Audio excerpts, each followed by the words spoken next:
Hello and welcome. I am Scrapperlock, and this is City of Heroes. We are with our level 17 character, Dr. Cyclone, who's getting ready to do Penelope Yin's story arcs. And so we're going to start with her arc.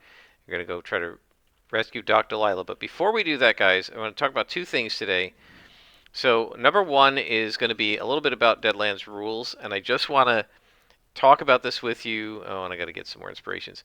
I just want to talk about this with you so that if you're getting ready to play Deadlands ever in your own game, you have this to think about since it definitely has been screwing things up in my campaign, and we've talked about it a little bit, which is the power of telekinesis. I'm going to talk about the ruling that I have decided to make with my group. I have not discussed this with them. I could have posted it. I considered posting the new rules in our Discord, but I decided I'd prefer to just talk about it with them in person, explain my ruling. I'm not likely to negotiate on it, um, or at least part of it. The other part of it I'm not going to worry about because it has to do with being below the rank of heroic where they already are. So what I want to do, and I don't usually do this, but I'm going to put up on screen. Let's get up. I'm going to put up on screen parts of the rules. So this is the telekinesis power from Savage Worlds Adventure Edition, 20th, the 20th anniversary printing. So after the beginning of the power, which says that it's a seasoned rank power, the ranks in Savage Worlds are novice, seasoned, veteran, heroic, legendary, and you can imagine each one of them is about 4 levels. So levels basically 0 through 3 are novice, and then 4 through 7 are seasoned, and then 8 through 11 are veteran, and then 12 through 15 are heroic, and then 16 and up are legendary. So you can think of it as like a D&D level. So a seasoned ability is something you have to be at least 4th level, 4th advanced to cast. It's a range of smarts times 2 in inches. Each inch is like 6 feet. And smarts is going to be 6, 8, 10, or 12. So averaging something around 6, so it'll go about 16 inches. And it is a duration 5 rounds. Here's what it says at the beginning. Telekinesis is the ability to move objects or creatures, including oneself. With arcane will, it has a strength of D10 or D12 with a raise. On activation, the caster may immediately perform one of the uses below. And then subsequent uses are actions and require the arcane skill, but are not activation rolls and therefore are not subject to crit fail, to backlash from crit fail. So that's part of those rules. So what are the uses? The uses allowed are bash. The target may be bashed into the floor, ceiling, or walls. Strength plus d6, so that's d10 or 12 plus d6. It should be change targets, and in the print version they did correct this typo. The caster may release a victim or a tool as a free action. Picking up a new weapon is a free action. Selecting a new unwilling target is an action and is resisted as above. And I'll get to that. And then the third possible use is manipulate. The caster may use tools to perform simple tasks or wield a weapon using the caster's arcane skill. This doesn't alter the caster's parry if wielding a weapon if his arcane skill is different from his fighting skill. So that has to do with the technicalities of using a weapon remotely. And then finally, move. The caster or the target or tool may be moved up to the caster's smarts as a limited free action. So the idea of lifting someone is if you have D12 smarts, you can move 12 inches and you can move them up. It doesn't say in what direction.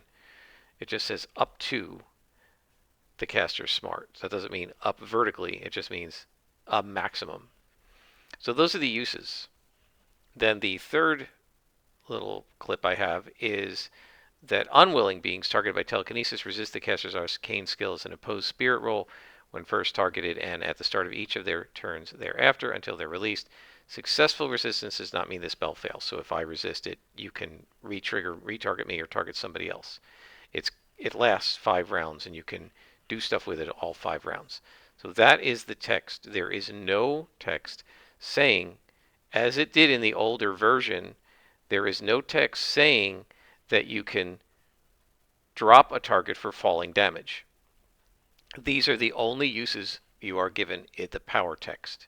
Rules is written, you can bash, change targets, manipulate, or move, and nowhere in this text does it say that falling damage applies if something is really high and you let go of it. Realistically, falling damage should apply logically, but that's not what it says in the rules. And so here's my ruling. My ruling is going to be that that's all you can do, and that if you let go of somebody who's in the air, they just drift to the ground harmlessly. Because this power doesn't say you can do more than the damage in the stat block. It just says you can do strength plus d6. So it's either d10 plus d6 or d12 plus d6, and that is it. So that's how I'm going to rule. And I just wanted to show that to you because I've talked about the telekinesis power a bunch of times, so I figured let's look at the actual text of the rules as written and see what it says. I don't think it was an oversight that they removed the line from the older version of these rules. It's not a different edition, but it's just the earlier printing where it said that that dropped objects dropped victims suffered falling damage. It doesn't say that anymore, and I suspect it doesn't say that anymore because it was an exploit, right? And they realized that people were doing more damage than Cthulhu or an ancient red dragon or a Balor by just picking somebody up and dropping them with this power. And again, it's a seasoned power, so it shouldn't be doing more damage than legendary powers, which it is. So that takes care of the falling damage. However, if you look at the text of how it continues for all 5 rounds, even if somebody breaks out, and how you can kind of do whatever you want to them if you have them grabbed unless they make an opposed roll, that's still a pretty powerful effect. And it seems to align more with the kinds of powers that are ranked veteran than seasoned. And I don't care about this current campaign I'm running because everybody's already heroic, which is the rank above veteran, so it doesn't matter. But in the future, I'm going to tell them, in the future, in my future campaigns, I am adjusting it to be a veteran rank power because I think it is wildly OP for seasoned. I think it's wildly OP, period, but it's wildly OP for seasoned characters. Now, the little secret I'm not going to tell them is it virtually doesn't matter because none of them are ever going to have telekinesis or any other. Well, they might be able to cast a ritual telekinesis, but nobody's going to be able to just cast telekinesis out of their hands in my next campaign because my next campaign will not have arcane backgrounds. Now, I don't know if they're going to want to play a campaign without arcane backgrounds. That's up to them, but I'm not allowing any more arcane backgrounds for a while. And as a consequence, it doesn't really matter what TK does because they won't be doing TK, right? Or any other powers. So, anyway, so my experience as a GM in general, and my experience running Savage Worlds for the last 3 years in particular, tells me that telekinesis needs to be nerfed, and that is how I'm nerfing it. Now, I don't know that I'm actually nerfing the falling part, because again, it no longer says that falling damage applies, so maybe I'm doing rules as written there, but I would definitely recommend to anyone running Savage Worlds to be clear with your players as to whether falling damage applies or not. And as a GM, you need to understand that if you allow falling damage to drop people from 10 to 12 inches high, does 5 to 6 d6 plus 5 or 6 damage, and that is more damage than any other attack the players will ever have access to in the game. It out damages every other power, just about every weapon you can imagine. In the core rules, there are no personal weapons that a human being can wield that do that much damage. The only weapons that do that level of damage are things like Sidewinder missiles fired from an F-15. Okay, now if you want to let your players have that kind of power because it's superpowers or something and they're superheroes, go for it. But just be aware of the consequences. Be aware of what you're doing and make sure that you realize just the level of power you are giving to your players. Now, maybe you want to do that. I mean, I've certainly had high-end champions campaigns where the players got to have really, really high powers like that, and you know, it went fine. But just just know what you're getting into. Um, so, Scrapper's advice, again, having done this sort of thing for a long time and using all of my champions as well as my Savage Worlds experience, is not to allow the players to do falling damage with telekinesis because it's wildly OP. And my other bit of advice is minimally move it to the veteran rank. This will prevent your players from just destroying weak enemies that were intended to be used against seasoned heroes who shouldn't be doing that kind of damage. I mean, no hero should be doing that kind of damage, but you know, definitely seasoned characters shouldn't. Now, realistically, what I would like to do to TK, but again, I'm not going to worry about it too much because I don't expect my players to be able to run it after this campaign, is not actually make it veteran, but actually depower it, nerf it further. And I think that would come along the lines of probably saying that either after being grabbed, the breakout roll is just against a target number of 4, like Puppet, or saying that when the enemy breaks out, the telekinesis ends rather than it continuing. I don't know how that would work because of the change target and stuff like that. I feel like it probably wouldn't work. I feel like what you really want to do is have it go against a target number of 4. I think that would solve a lot of problems. That plus no falling damage solves most of the problems. Because then you can telekinesis me once with your really high spirit roll or spellcasting roll. But after that, I just need to hit a 4 to get out, and even an extra can do that 50% of the time.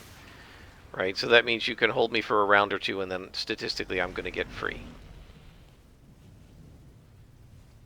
As opposed to now, where it's like, even if I break out, you technically can get me again next round. Right? So it makes it very hard to ever get out. Okay, there's a boss down there. So I think it's overpowered, and I think it needs to be nerfed. My way of doing it is just making it a veteran power, but that's Scrapper's advice about that particular power, and I just wanted to kind of mention that. And I don't know how many people are interested in playing Deadlands or other Savage Worlds settings. I highly recommend that you take a very long look at telekinesis. If this were Champions and I were a Champions rulebook editor, I would put a magnifying glass for sure on telekinesis, and I very well might put a stop sign on it. And in Champions, what that means, the magnifying glass means take a look at this power or ability, because it can have an effect that is wildly out of scale to the cost under certain circumstances, and if you're not ready as a GM, you could be blindsided by that.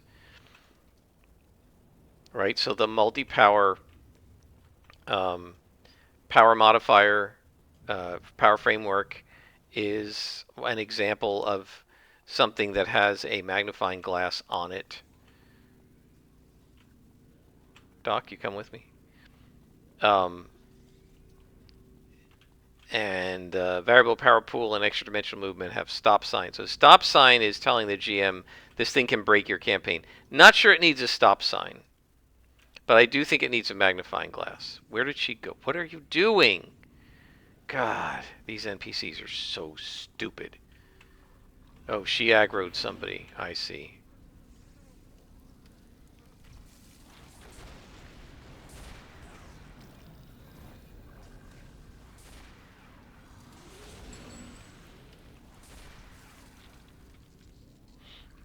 So anyway, that's Scrapper's advice. Do something to telekinesis. Consider it a magnifying glass power, and take a close look. And I would highly recommend doing something about telekinesis. Minimally, do not let them drop people for 6d6 of damage. Now, I don't care that the players did it to the bulls, and there's a whole bunch of reasons why the bulls probably should not have been subjected to that damage, and those are a special case, the bulls. But you don't want them doing that at the seasoned rank to Walking Dead and Nosferatus and Scarecrows and things like that, because those guys will just die. And the whole fun, cool encounter where the players are supposed to figure it out won't happen. So somebody asked me, does Deadlands have things that are like, have magic resistance where you need a +1 weapon? And they have stuff like that in Savage Worlds or in Deadlands for sure. Right, so a lot of the monsters have a weakness.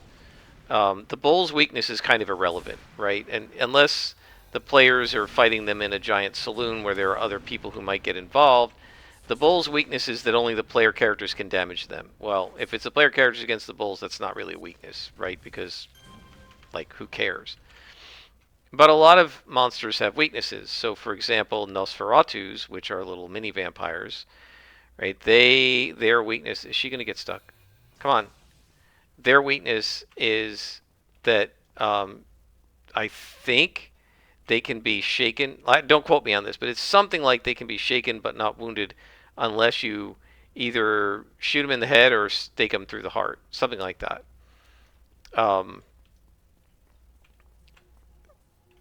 Jasper Stone has a weakness that only a special kind of bullet can do anything to him, and any other weapon you use against him can shake him but not wound him. And but though he's not in the Weird West, he's in Deadlands Reloaded. There are lots of other ones like that where they can only be damaged by a certain damage type or a certain thing, or that they'll have toughness or armor that doesn't work against a certain thing. So there are enemies like that. In retrospect, I haven't used a lot of enemies like this against my players before. Mostly, I think, because I've largely had their arch enemies be human. And there was a tree that they fought, and an evil tree, and that tree was vulnerable to fire. But what I should have done with that tree, but I thought it might be too powerful, was say, basically you can shake it but not wound it unless you use fire. Instead, the tree just took regular damage and then took extra damage from fire, which made it way too easy to fight. This was the stat in the book, right? I didn't make that up. That's what the book said, but I think it was too easy. So in retrospect, I would probably include a lot more enemies like that. And I'm going to have to go back and look. So there's sort of two parts left before they try to find Jasper Stone's weakness and use it against him. And one is going to be fighting a bunch of evil hucksters, and one is going to be going underneath, like into the sewers below. I don't even know if it had sewers, but into the sewers below Tombstone, the town in Arizona, to find the kidnapped Ginny Earp, who was kidnapped by an evil turncoat ranger. And when they go down there, they're going to be, so I have like two cave maps. One is where the actual rangers are, and the one is kind of adjacent to that. They're going to have to go through that first. And the rangers have trapped parts of it, but they've left part of it alone. And the part they've left alone has a bee. I'm going to, hang on, let me get into local here.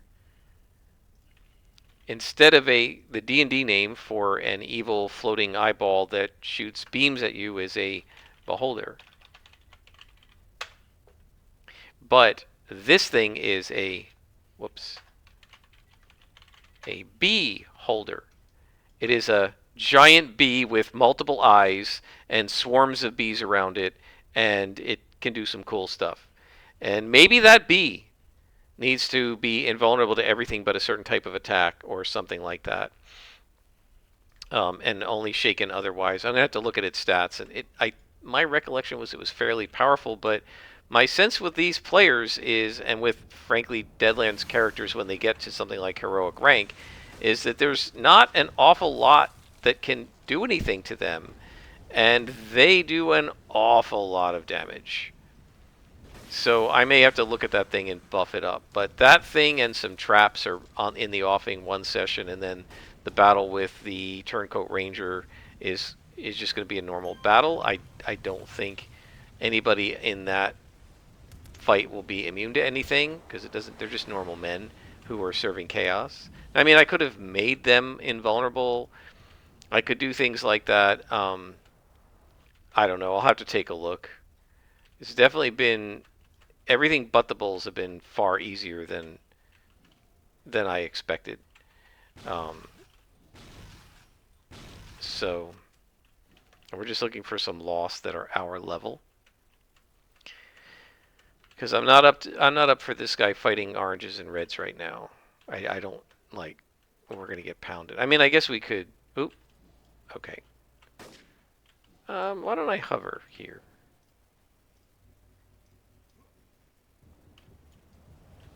So that they can't actually melee me. Hard to do in a building, right? But you can do it. You can do it outside. By the way, this sort of thing is. They tried to put as much of a stop to this as possible, because the devs consider this kind of cheesing it. I wouldn't bother to cheese it most of the time, but for a street hunt mission, you can bet I will, because I don't like street hunts. Now this guy doesn't matter whether I land or not, because he's a ranged character. He's not going to approach me anyway.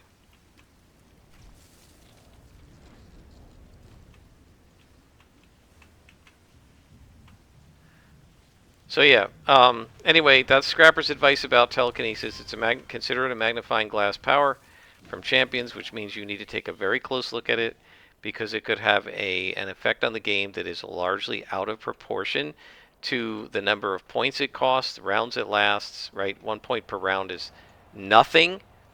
5 point, I mean, it's a 5 point total cost, but it lasts for 5 rounds, and it can't be turned off unless somebody dispels it. So that's 1 point per round and 1 point per attack, essentially, which is the same cost as Bolt, which is a novice power.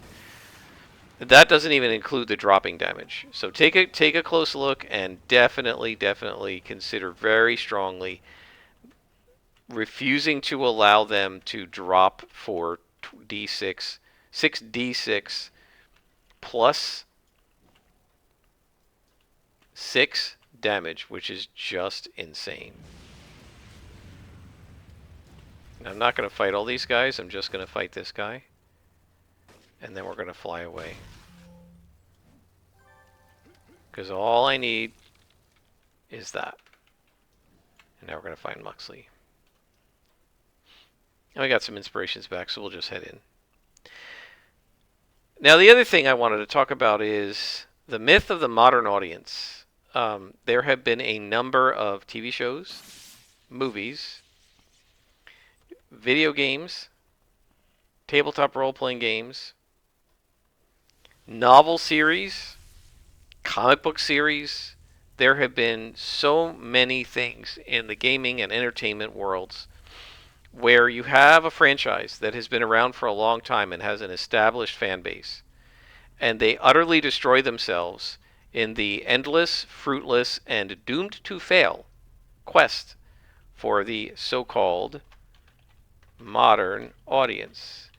And this is fairly bewildering to anyone who has any reason, because you ought to know this isn't going to work, and yet companies seem to think that it will, and no matter how many times it doesn't work, they always try again. And so I want to talk about why this is, because I think I know why, and why it is doomed to fail most of the time.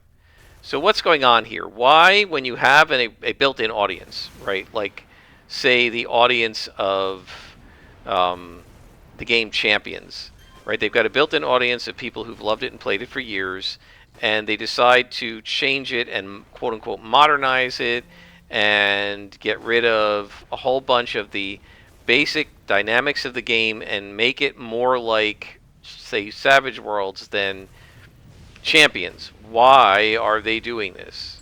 Well, to capture a modern audience, right? To modernize Champions. This is going to tick off all the people who like Champions the way it is. So what are they doing here? Well, the basic premise is we need to grow our audience.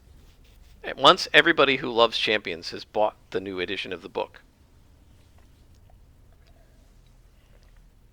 there aren't any sales left.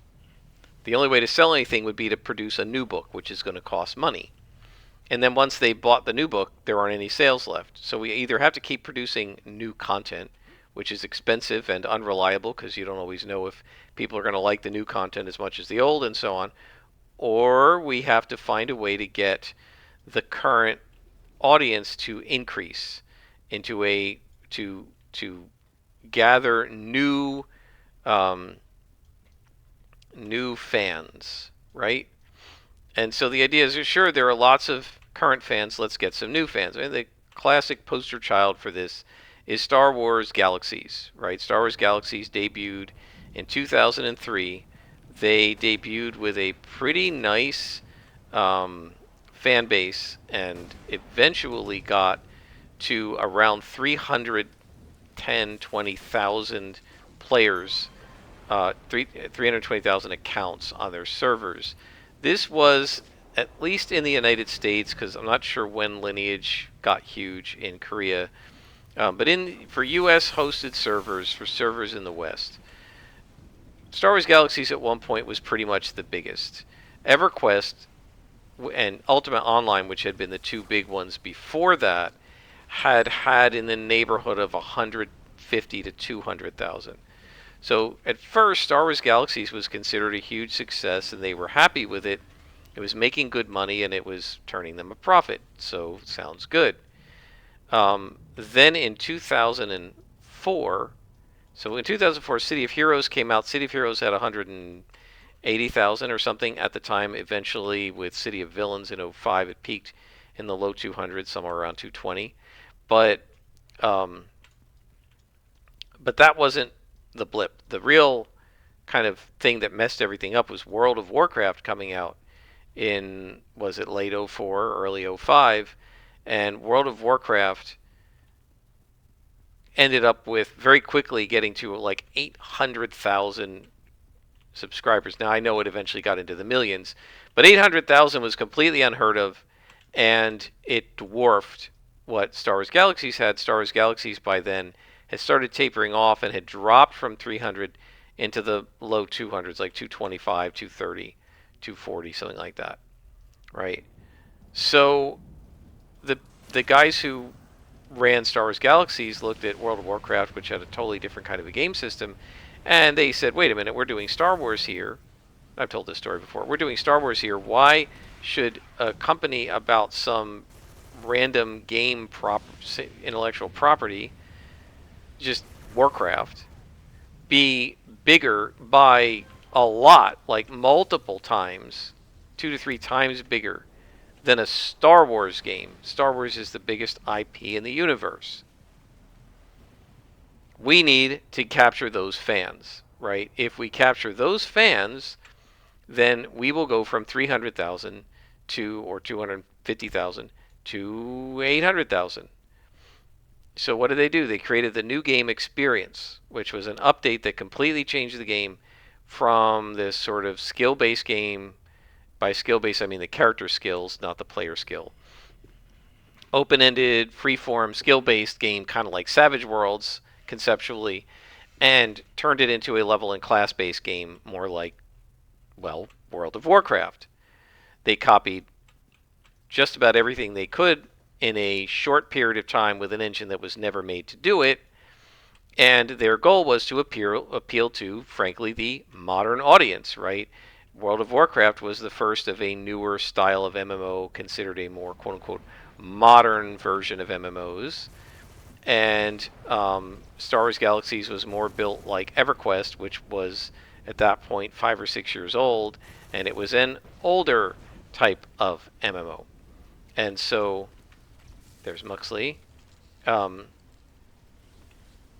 going to wait for this guy, and I'm not chasing him because I don't want to aggro Muxley.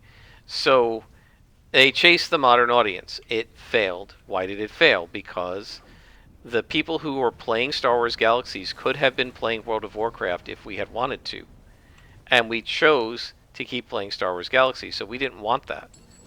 And the people playing World of Warcraft were already playing World of Warcraft. They didn't need to play Star Wars Galaxies to play a World of Warcraft version. They were already playing the real thing. There wasn't a quote-unquote modern audience. Sony Online Entertainment, the makers of Star Wars Galaxies, were chasing vapor. They were chasing a phantom. And so I think this happens a lot with this sort of idea. Why are they going after the modern audience? Because they think it'll get more sales. It'll get more viewers, readers, bigger audience, etc. They think it will do that because they assume we'll keep the audience we have, and then based on just the legacy of, their fandom, and then we'll get a bunch of new audience. Win-win. And the problem is, what ends up happening is they lose the fans they had because we were fans of the old thing, not the new one. If we were fans of the new thing, we would have left and gone to the new thing. And the people in the new, watching, enjoying the new thing, already like what they already have. Like, you can't turn Star Wars into Buffy the Vampire Slayer to win over Buffy the Vampire Slayer fans. They're already watching Buffy the Vampire. And there's no way that Star Wars is ever going to out Buffy. And so this sort of thing fails almost all the time. It's not bewildering to me that it's been tried a few times. What's bewildering to me is that they keep trying it and keep failing. And they try it again, which doesn't make any sense at all. Okay, so somebody else in the comments said Grounded will keep us from getting KB'd if we stay on the ground. Only for up to 5 seconds after being near the ground. Power is always on a cost no endurance. So we're probably going to have to 4-slot this because that person said we might need knockback protection enhancers because the mag defense is not super high there. So this leaves us with the option of getting Chain Lightning, which is another attack, but we don't really have the slots for it, and our endurance is still hurting a little bit. We're getting Intensify, which is a build-up. So plus 25% damage. That's actually kind of crappy, but plus 50% to hit. So this is kind of a reversal, because usually build-up is like plus 20% to hit, plus 100% damage. And what's the recharge on this? 1 minute and 30 seconds. Well, let's get it. And now we can do build-up every so often. And then we're going to contact Penny. And there's the finale. Go rescue Mr. Yin. All right, so we want to get... And we got some clockworks we can use. That'll be good. But let's go grab some inspirations, because we're going to have a boss to fight. I can't remember who, but we're going to have a boss to fight. So let's get some of our default inspirations. We want some luck.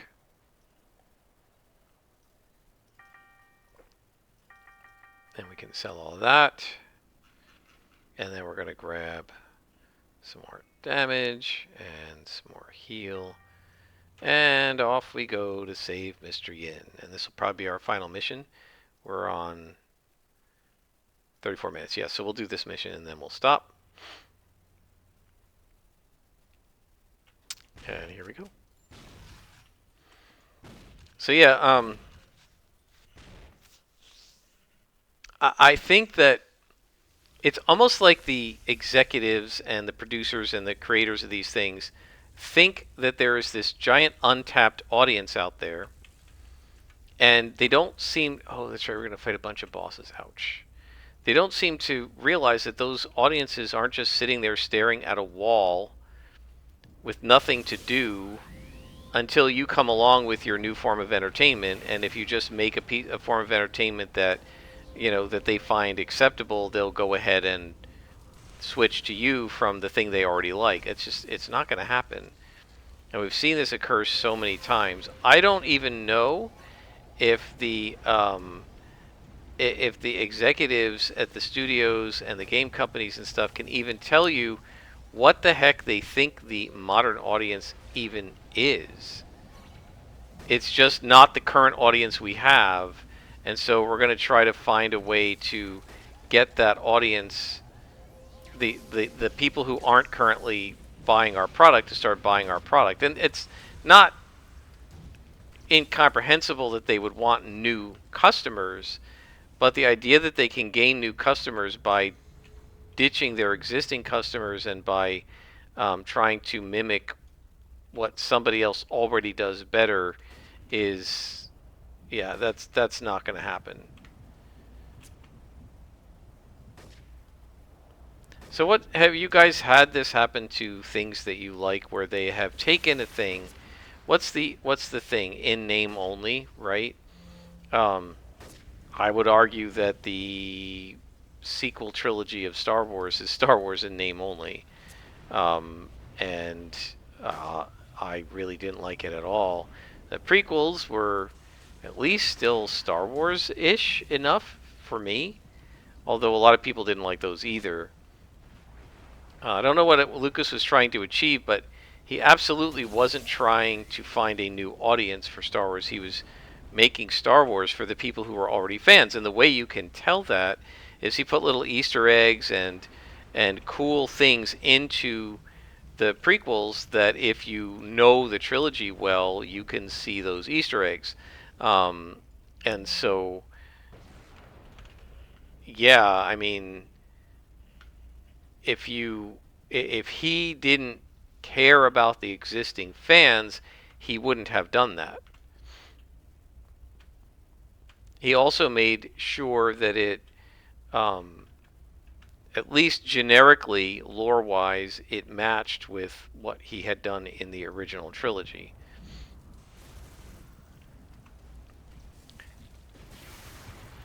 Doesn't make it a perfect story at all. I would never say that it is. The prequels aren't as good as the original trilogy, but he definitely put stuff in there that is kind of a treat for the people who know the lore of Star Wars.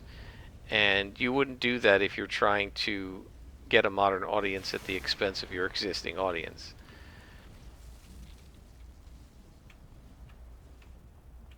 Okay, there's nothing really up there. What's going on there? Alright, we're looking for Mr. Yin here, so let's just keep going. Okay, we gotta put the storm cell right there, I guess.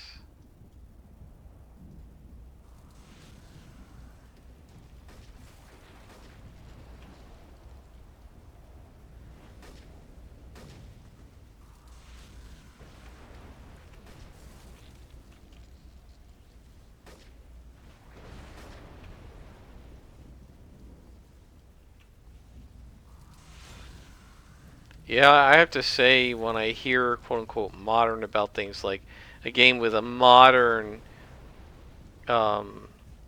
say, control system or modern UI or whatever, a lot of times I cringe. Because I think a lot of the new stuff is not as good as the original stuff. This UI is maybe not considered a modern UI, but it's the best MMO UI I've ever seen. And modern UI usually means it's like World of Warcraft, which I actually hate their UI, so there you go. Oh man, this is a +1 boss. He's going to be a bit rough. I don't want to use our inspirations because when we find Mr. Yin, we're probably going to need them.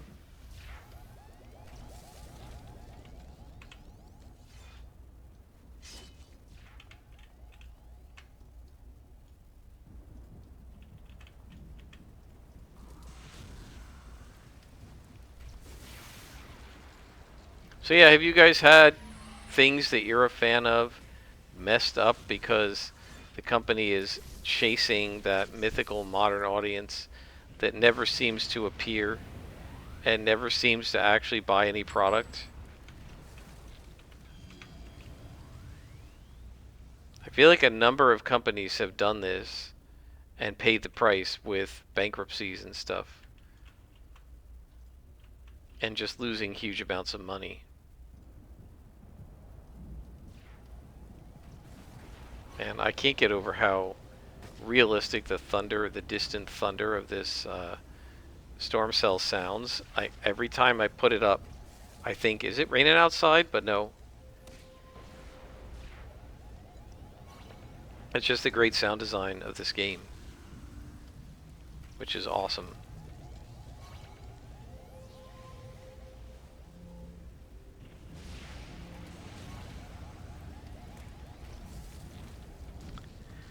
Yeah, so it's going to be interesting to see how my players react to my nerfing of telekinesis. As I said in a previous episode, most of my players have not seen me, that side of me, right? I just pretty much accept whatever's in the rulebook, and I generally don't. I haven't been second guessing either the D&D devs or the Savage Worlds devs, but now that I have a lot of experience with Savage Worlds, I feel comfortable second guessing them a little bit more, and maybe not as much as the way I would do in Champions, but I do feel more comfortable. I'm going to go ahead and use some inspirations here.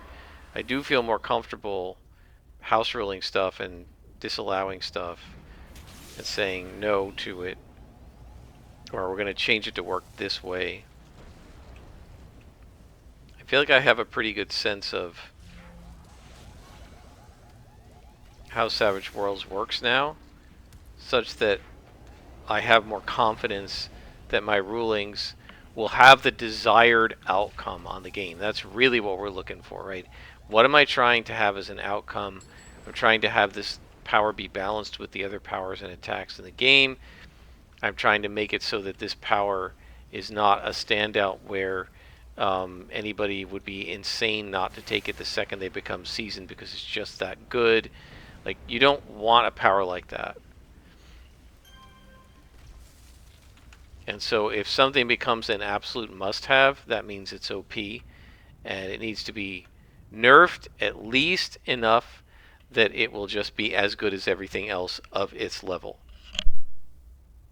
Right? One of the reasons I consider Champions the best role-playing game ever made, always stopping at 4th edition. I will say nothing about 5th and 6th edition, but one of the reasons I consider Champions to be one of the greatest role-playing games ever, the greatest role-playing game ever made, is because it is so well balanced. And even though I had a bunch of house rules, it was mostly to stop my players from doing nonsense that the rules say you shouldn't probably do, but don't explicitly prohibit. And I just go in there and explicitly prohibit it. But Champions is super well balanced, and I can't think of very many powers. I can think of powers that are a pain in the neck for GMs to deal with, like extra dimensional movement, summon, precognition, retrocognition. Yeah, those are a pain in the neck. But in terms of how much they cost, how many points they cost, they are completely balanced with other powers that cost the same amount of points. I don't think there's ever been a case in Champions where I've looked at a power that's, say, 50 points and said that power is so much more effective than an equivalent other 50-point power. No, I think they're all pretty similar. Let's see if is Mr. Yin up here. Oh. Yeah, when they're sleeping like that, a lot of times I don't even realize those guys are there.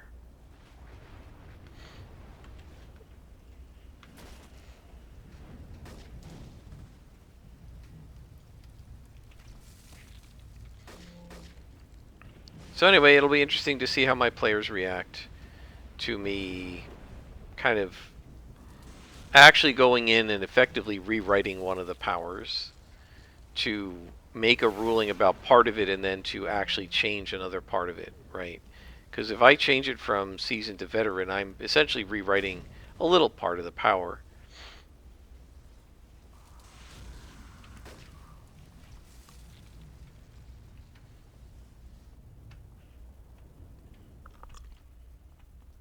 Man, these red bosses.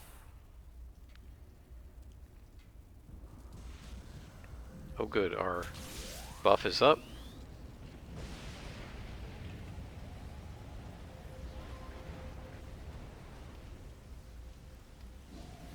Still having endurance problems.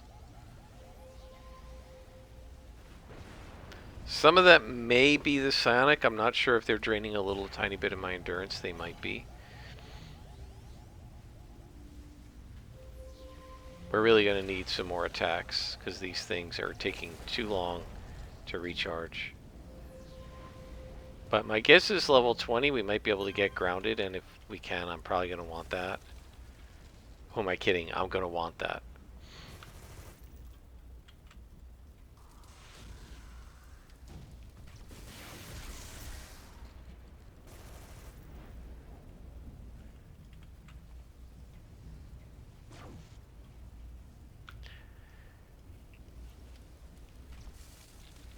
So go ahead and you can post your comments as to what you think about my ruling for telekinesis, if you agree with it or not. I'm certainly willing to entertain counter arguments from you guys. I'm probably not going to entertain counter arguments from my players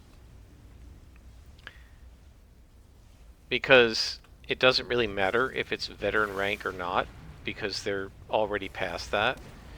And I'm not entertaining any arguments about whether the players should be able to do 6 dice 6 of damage. It's just obscene.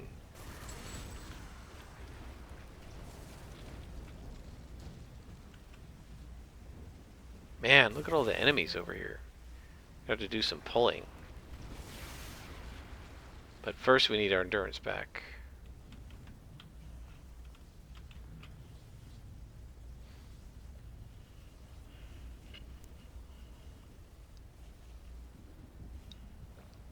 Oh yes, I think I posted in the comments, but I asked you guys out of my 40 students how many showed up to the review session. One very depressing person said 5. It was 30. 30 people showed up to the review session. However, a couple of them took the quiz at the beginning of the period and then just lit out. And the one girl, I don't know if I've mentioned this in the previous episode, but the one girl who's been so vocal about wanting more reviews and wanting more help and wanting review sheets and practice tests and all the rest of it, she came and took the quiz. She got an 85 on it. She basically got, so quizzes are 7 points plus 1 per answer you get right. There were 3 questions, so you get 10 total out of 10.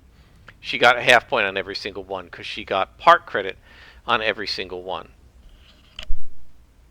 She just doesn't seem capable of writing a good, solid, proper scientific definition. I don't know what the problem is, because if you find you're not able to do that, minimally you could at least memorize the definition that the teacher gave you and just give it back to them even if you don't understand it. But yeah, she's really struggled with that. Of course she'll say it's my fault. She's already said that. But I looked at her midterm grades and she's getting C minuses and below in every class she's in. And she's failing her other high level science class, like junior and senior level science classes. So, or sophomore and junior level, like I think she's a junior. So I don't know. I suspect she's one of these students, and unfortunately, there are a number of them. I saw it when I was, in college myself. That are bio majors who really are just, they just don't have an aptitude for it. And I always remember. I think I might have told this. I always remember my the undergraduate coordinator at Rutgers when I went to declare my bio major, asking me why I wanted to be a bio major, and I said, well, first of all, because I'm good at it, And he said, oh, well, that's good. A lot of people major in bio and they aren't good at it. And I was like, why would anyone major in something they're not good at? And he said, you'd be surprised, right? It happens all the time. And so, well, they're doing it for utilitarian reasons, right? They want to be a doctor and they don't really care about biology or even about medicine. They just want to be a doctor and have the goods that go along with that, right? The goodies. I can't remember who it was that said, students see their 45-year-old pediatrician or medical doctor driving around in a Porsche and, wearing expensive clothes and basically being able to buy whatever he or she wants. And they say, I want some of that. I want to be a doctor too. And yeah, that doctor had to pay his or her dues for decades before they got the money to buy a Porsche and all those expensive clothes. They had to go through undergrad, medical school, residency, internship, residency, etc. And I remember one of my specialists, he was a lung specialist, back when they were checking my lungs for stuff, it turned out to be false alarm. And he was a younger guy, and he was a resident, kind of like a resident. It was called a postdoc. And he said he was getting ready to go to private practice. It was the last time he was going to see me, and we were just talking, and I was talking about how my students wanted to make money, and that's why they wanted to be medical doctors. And he said, I'm almost 30 years old. He said, the nurse practitioners make more than I do. I'm about to make a lot more than they are, more than them, like when I go to this new practice. But he said, right now, they make more money than I do, and I haven't made good money yet, right? And he was 30. And his point was there's an awful lot of, shall we call it, delayed gratification to becoming a medical doctor or anything like that. And it's true for getting a PhD as well. I didn't get my tenure track faculty position until I was in my mid-30s. I spent a lot of time getting my PhD and then doing 2 different postdocs and applying for jobs, and there's just not a lot out there, and it's really hard to get faculty positions. Everybody wants one, and there aren't that many. There's way more people applying. Your typical faculty position, even at a small school like mine, we will advertise for a biologist position and we'll get 40 to 60 applications for a single position. And I've applied to places at big schools like the University of Colorado where they get over 300 applications. Typically, it's between 50 and 150, with a lot of them saying they got around 100 applications. It is tight out there, right? So you're going to be applying a lot. I don't remember anymore now, 50, 60, 70, 80, maybe more applications. And I only got one job offer. So, and I don't think students don't realize that. And when you tell them it, they don't want to hear it. And they basically just say, tell it to the hand, essentially. I mean, they don't say it rudely, but they're like, they don't think it applies to them. They think it only applies to everybody else. I remember the one professor, she got in trouble for saying this, but it's accurate. In Bio 1, only about a third as many people graduate each year as start in Bio 1 as freshman bio majors. So back then we would have about 85 people, close to 90 people in Bio 1, and we'd have 85 people in Bio 1 and have about 25 or so graduates. And so it's one of 3. And so this professor would say to each student, look to the person on your left, look to the person on your right. Of the 3 of you, only one of you is going to be here as a senior. And she said, the problem is every single student in the room is thinking, I'm the one who's going to be here. Right? When statistically we know that's not true. 2/3 of them won't be.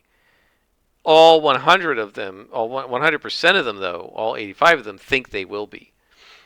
When you tell a student, people it's almost impossible to get into medical school with grades like this, they think I'll be the one who does it.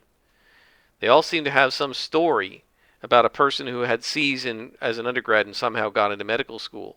They all think they're going to be the exception to the rule. And because of that, then even though they have no aptitude for biology, a lot of them still keep trying. And it's really kind of sad because they probably have an aptitude for something else, and they'd probably like it a lot more. And if only they would at least attempt something else and see if they like it. But man, just getting them to even try another subject to see if they like it is like pulling teeth. And for a lot of them, I think they're afraid they are going to like the other thing more and they're going to be better at it. And then they're going to have to decide whether to change majors, and they don't. Oh man, getting them to change majors is just my one student who I think I've mentioned failed genetics 4 times in a row, had to change majors, really didn't want to. I had to beg her to do it. She finally agreed to do it. And this is the one who then asked for a letter of recommendation to go to biology grad school. Like, why are you still in biology? You couldn't even get out of it as an undergrad. It is clearly not a good fit for you. Her grades tell the story. She got 1 A minus, 1 B minus, and all of her other grades across 50 or so odd other credits of biology were C's, D's, and F's. Most of her final grades after repeating courses were C minuses. My guess is some of these were 69s that the professor just had mercy on her after 3 repeats and just let her get out with a C minus rather than being unable to graduate. And then the genetics professor couldn't do anything about it because she got a D minus, which is like she probably had a 59 or something instead of a 69. And so she is still trying to do biology. Why? Your grades in other subjects are better. We had this one girl who was clearly a very good musician. She would get A's in band all the time. She was in marching band. She played the French horn. She was very good at it. She probably could have made a living as an orchestra member. Those guys make pretty good money if you get into a decent orchestra. She was really good at it, but she wanted to go to medical school, and she had to repeat every one of her classes 3 times. She got out with, it was every time that her advisor showed me, almost every class, F, D, C, F, D, C, W, F, C, D, F, D, C. Like, she asked after taking it 3 times she would finally pass, but she clearly didn't have an aptitude for it. And all of her like art and music classes, she had A's. Like, she clearly was an artist or a musician of some type who was trying to force herself to be a scientist because she thought she could make a better living at it. And I appreciate wanting to make a better living. I do too. But why make yourself miserable? And she never made a living at biology. She never went to medical school. She never went to graduate school. She never went to any professional school. I don't think she ever made a living in biology. I don't know what she ended up doing, but a lot of students like that end up going home to their hometown and working at Walmart. And they never use their degree. I've known really smart kids who get a degree and have a 3.4 GPA and can't find a job in biology and end up working in a supermarket or something. One girl, she has 3.5 or 6 GPA in marine science. When she became our tech, when I was a postdoc, she had worked in my lab for 2 years. She was really smart. She was really good. She graduated from the university. She moved back home to Atlanta and could not find a job in marine science anywhere within driving distance of Atlanta because it's not on the coast.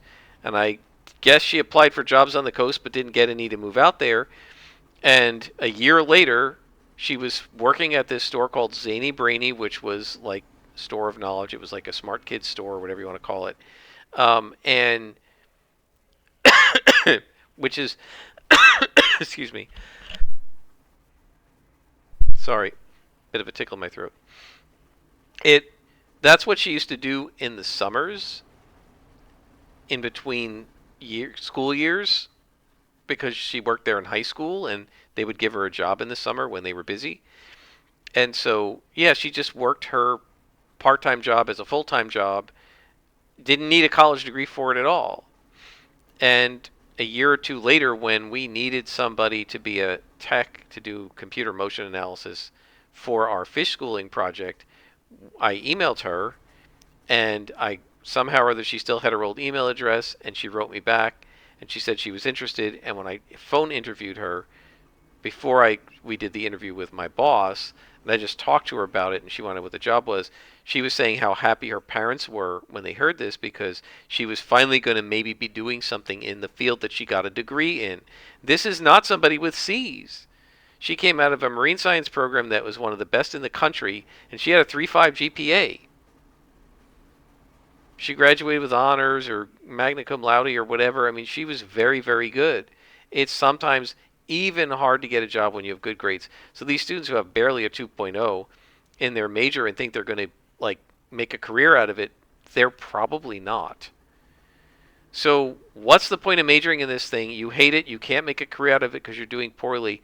Why don't you major in something you might be able to get a career out of? Anyway, it makes it hard because I think all of them have, I know all of them have a talent or an aptitude for something. And getting them to see what it is, and they're just so stubborn. And it's not just them. When I was an undergrad, all the pre-meds were like this. They were failing these classes. And I'm going, like, even with my grades, and I had pretty good grades, really good grades, I might not get into med school. How do you guys think you're getting into med school with C's, D's, and F's? And I remember asking the cell bio professor, and he said they're not.